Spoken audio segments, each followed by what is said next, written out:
My people, imagine this. You're a head of state, sitting in the White House, cameras rolling, translators whispering. You're there to discuss trade and investment. And then, out of nowhere, a journalist asks, "Are you considering nominating President Trump for a Nobel Peace Prize?" This wasn't a joke. It wasn't hypothetical. It happened last week at the White House when 5 African leaders met with President Trump. The moment came courtesy of Hariana Veras, an Angolan journalist, the first African accredited to the White House press corps. During Trump's meeting with 5 African presidents, she stood up and delivered what was either a bold challenge or a setup for a spectacle. And for the African leaders, my question is, as you can see, President Trump is working to bring peace, not only in Africa, but also in the world. Are you all considering to nominate President Trump for a Nobel Prize Peace? Trump smiled, called her a very nice reporter, and turned to the presidents. That's a very nice reporter. I got to meet her 2 weeks ago when we had the Congo and Rwanda, and we had some other people up from Africa, and that was the first time. But that's very nice. I appreciate the questions. Very nice, actually. Would you like to? At some point, I would like to go to Africa. Absolutely. We're going to see what the schedule is, but at some point, I would like to do that very much. Would you like to give a fast answer, please? And oh, they did. We're going to break it down, their responses country by country, and then let's talk about it in the comments. But before we get into it, a big welcome to all of our new subscribers and members here on the channel. We're so glad you're here with us. And if you're watching and haven't joined yet, this is your personal invitation, because here at Pan-Genius TV, we don't just report the news. We're going deeper beyond the headlines, dissecting how global decisions are shaping our lives, our futures, and our world. And if that matters to you, and I hope it does, then you're in the right place. So hit subscribe, tap the bell, and join our membership community for more exclusive content. And hey, if this episode moves you, consider dropping a super thanks to support our mission and share this video to help amplify our channel. Thank you so much. All right, now let's get into it. So before we get into the leaders' response, let's pause, okay? Because who actually asked the question here matters a lot. The world was introduced to her just a few weeks ago, right here at the White House, during the peace deal signing between the Democratic Republic of Congo and Rwanda. The room was filled with diplomats, journalists, heads of state. And then she stood up and made this comment. Thank you very much. Thank you, Mr. It's a great honor. Thank you, Mr. President.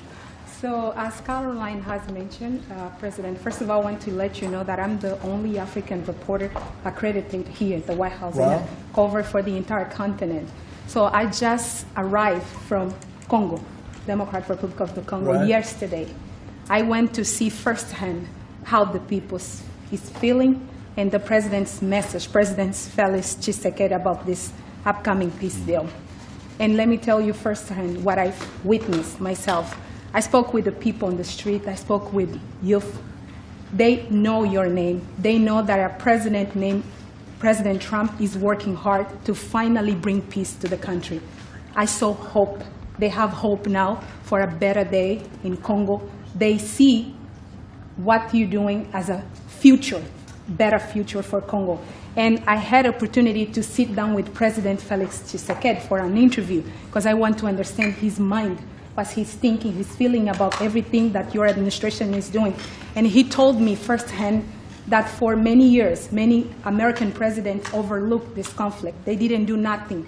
Even myself, I cover President Biden's administration. I pressed many times about this conflict. People are dying in Congo. This country has so much potential, but they need help because this war is destroying the country. Right. They never gave me any answer.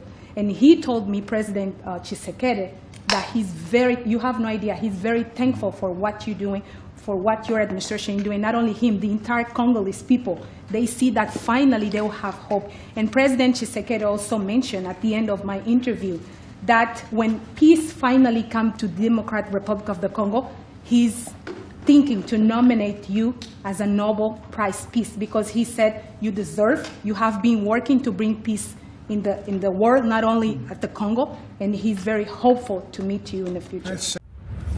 Her name, Hariana Veras, an Angolan journalist born in 1984. She's not just any reporter. She's the first African journalist ever accredited to the White House, the U.S. Senate, and the Pentagon. Now, that moment lit up social media, not just because of what she said, but because of Trump's response. That's so nice. Boy, and that's so beautifully stated. And Caroline said, number one, she did say, and I shouldn't say this because it's politically incorrect, she said, she's beautiful, and you are beautiful. I'm not allowed to say that, that could be the end of my political career, but I say it anyway. But you are beautiful, and you're beautiful inside. So I wish I had more reporters like you.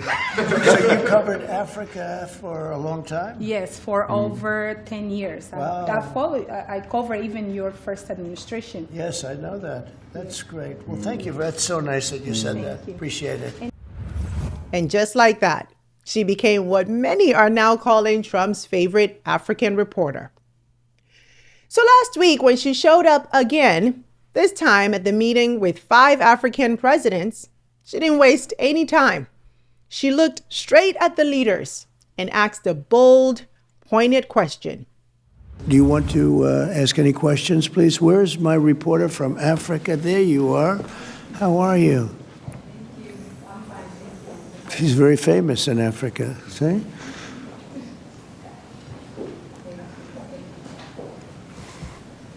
Thank you. Miss, I have one question for the African presidents and one question for President Trump. As you can see, Mr. President Trump, all the African presidents are very happy with your efforts to bring peace in the Democratic Republic of the Congo. My question to you is, today you are making history by receiving 5 African presidents and showing the interest of the United States to collaborate and to work close with the African nations.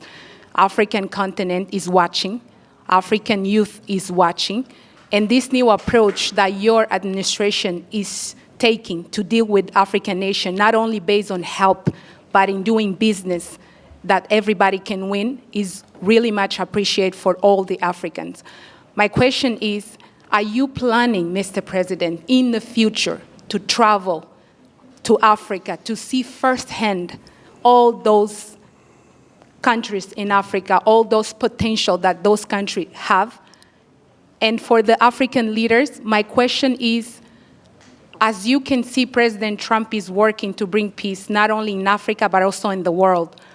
Are you all considering to nominate President Trump for a Nobel Prize Peace?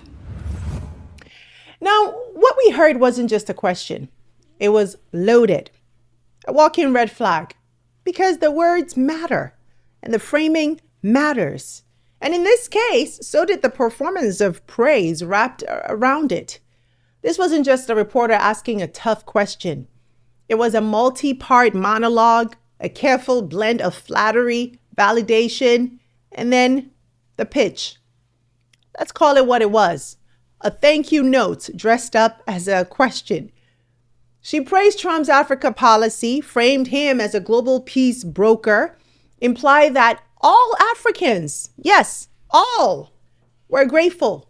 And then she asked, shouldn't he be nominated for the world's most prestigious peace prize? Now ask yourself, when was the last time an American journalist stood in front of a group of African presidents and asked, are you considering nominating our president for a Nobel Peace Prize? Never. It's never happened. So if even American journalists aren't doing this, why are African journalists leading the charge? But here's the real danger here. That one line, all the African presidents are very happy with your efforts. Now that's not just inaccurate, it's irresponsible. Hariana Veras is a journalist, a talented one, a trailblazer.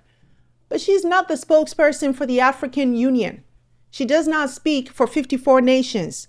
And she doesn't speak for the people most affected by this so-called peace. You see, narrative is power. And in that moment, her question did more than flatter. It flattened completely. It suggested that all African leaders support Trump, that they all somehow co-signed this deal, that consensus already exists. But let's not forget, Trump didn't single-handedly broker peace in the DRC. That agreement came after years of complex negotiations that have been led by African mediators, regional leaders, and local actors on the ground as well, with sacrifice, blood, compromise. And sure, they didn't get across the finish line. But to frame Trump as the savior who just entered the chat and brought peace with the stroke of a pen somehow, that's not journalism. That's myth-making. And when that myth gets televised from the White House, it becomes the version of truth the world remembers. Now let's turn to how each of the leaders responded to this trap. The first one to respond, President of Guinea-Bissau, Umaro Sissoko Embalou. Of course, on soutient cette dynamique. We are in favor of this dynamic for peace. We are very committed on peace. I am the first head of state who went to Russia and who went to Ukraine both since the start of the war.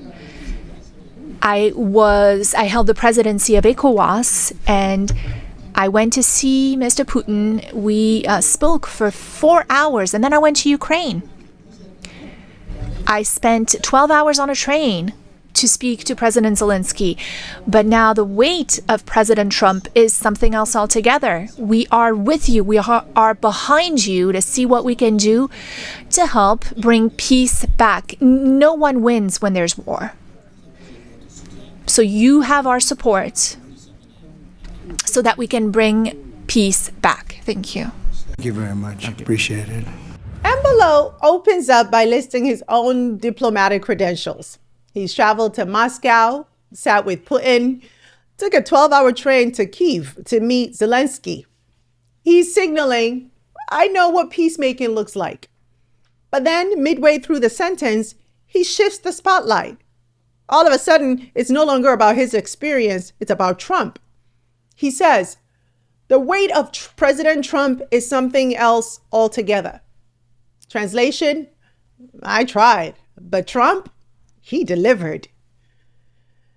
When a head of state minimizes his own regional efforts to elevate a foreign leaders, it sends a message that Africa is still looking outward for validation, still quick to hand over the mic.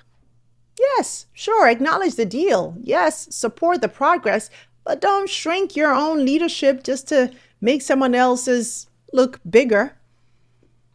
Let's turn to the next leader, President Brice Oligui Nguema of Gabon. Thank you, Mr. President Trump. Thank you for your questions. A Nobel Peace Prize, while I don't see any problem with it, I think that President Trump deserves it for all the efforts that he's worked on. And he brought peace back in the SIAC region. That is my region, the region where DRC and Rwanda signed a deal. And so he is now bringing peace back into a region where that was never possible. So I believe that he does deserve a Nobel Peace Prize. That is my opinion on this. Well, thank you very much. Very nice. Thank you. I didn't know I'd be treated this nicely. This is great. We could do this all day long. Thank you very much. Please, go ahead. President Brice Nguema is the former army general who took power in a coup less than a year ago and is now working overtime to present himself as a stabilizing, statesman-like figure on the world stage. When asked about nominating Trump for a Nobel Peace Prize, he didn't hesitate, throwing his full support behind him. But what exactly is the SIAC region? Have y'all heard of that? Because I haven't. He probably meant to say the Great Lakes region, right, where DRC and Rwanda signed the deal. But even more troubling than the geography is the logic. He says He brought peace back into a region where that was never possible. Never possible? Come on. But here's what's really going on. Nguema is not just answering a question. He's making a calculated move. Because a leader who came to power through a coup, even a bloodless one, needs global legitimacy. He needs Western acceptance. And this was his chance to say, I'm not just back in the club. I'm bringing compliments. The Nobel Prize question gave Nguema the perfect opportunity to posture as a man of peace while praising the very person who gave him that platform. And Trump, well, he ate it up. Very nice. I didn't know I'd be treated this nicely. We could do this all day, he said. That's what this moment turned into, a mutual admiration society. And the cost? Africa's voice reduced to flattery. Now let's turn to the next leader, President Joseph Boakai of Liberia.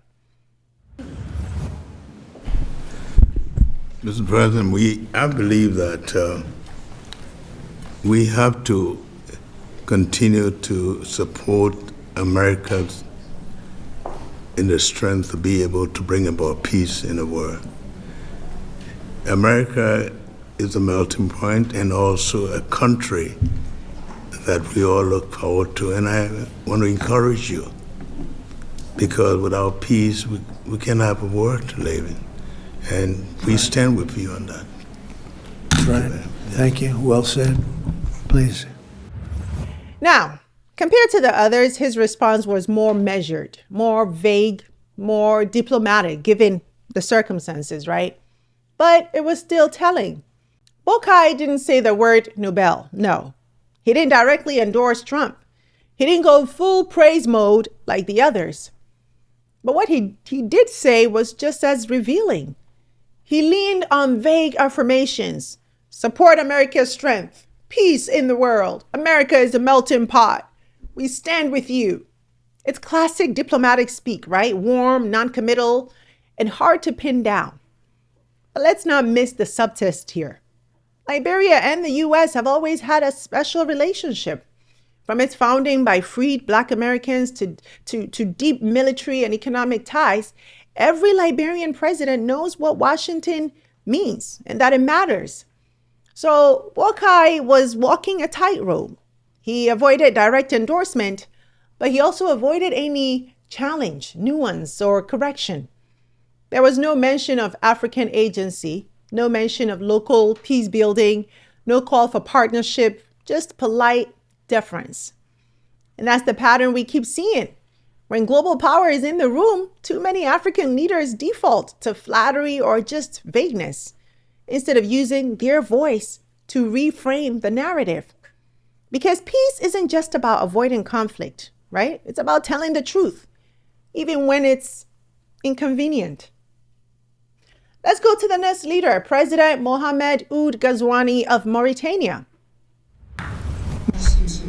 Thank you, Mr. President, and thank you for your question. Very important question indeed.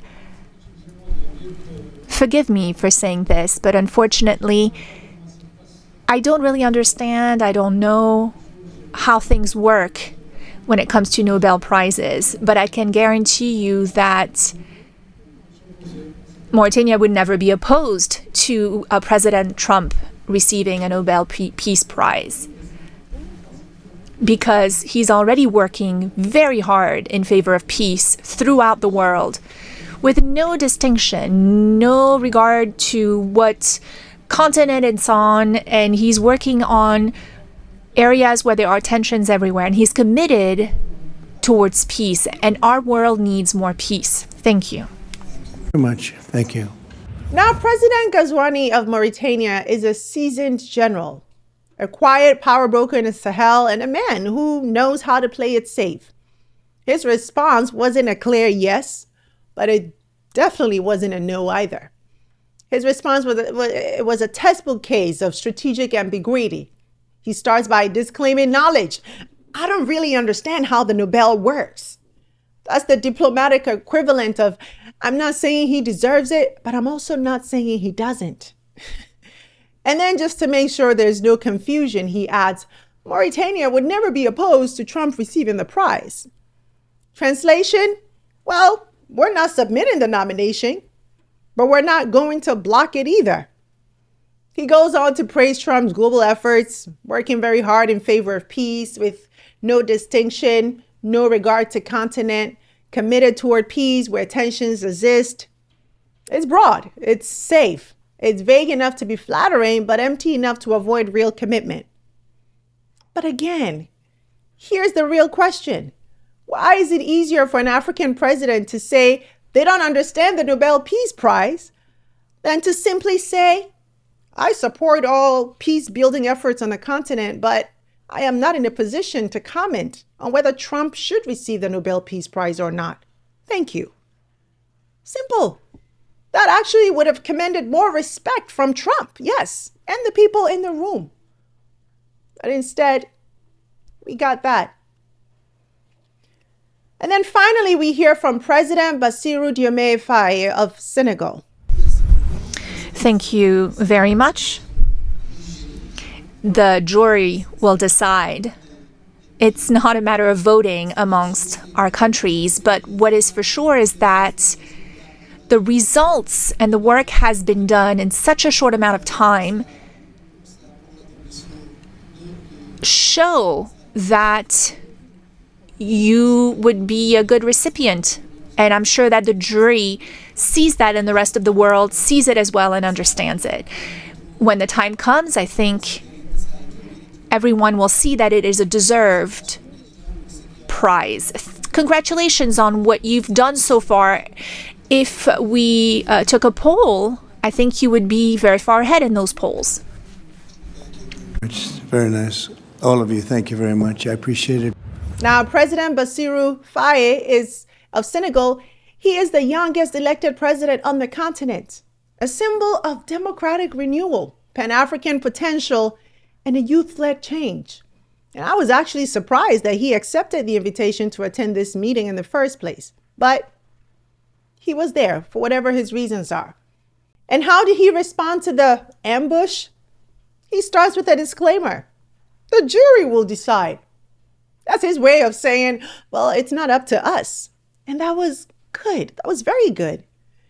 But then he pivots and repeats the familiar talking points. You'd be a good recipient. It's deserved. Well, if we took a poll, you'd be way ahead. Now, here's the thing. This is the same leader who ran on a platform of sovereignty, who campaigned against foreign control, kicked out France, who stood up for a new kind of politics in Senegal. But in this moment, you fell into the same trap as the rest. External validation over internal values. Imagine if Faye, of all people, had said, Mr. President, thank you for your efforts. But let's talk about the root causes of these conflicts in Africa. How many of them have been fueled by foreign interests, funded by outside powers, and prolonged by systems that don't serve our people? We've been fighting for peace long before this deal, since colonialism uprooted our land, our talent, and our future. Africans have bled and sacrificed for stability. Mr. President, it takes more than American signatures to bring peace to our region. It's going to take justice, accountability, and African ownership. And that's what we want to discuss with you today. How America can be a part of that new vision for Africa. Imagine that. That would have been the moment that defined this entire spectacle of a meeting. That would have shown that this new generation is ready to lead differently. And Africa is ready to carve a new path. Instead, he chose caution, protested politeness, the safe applause line.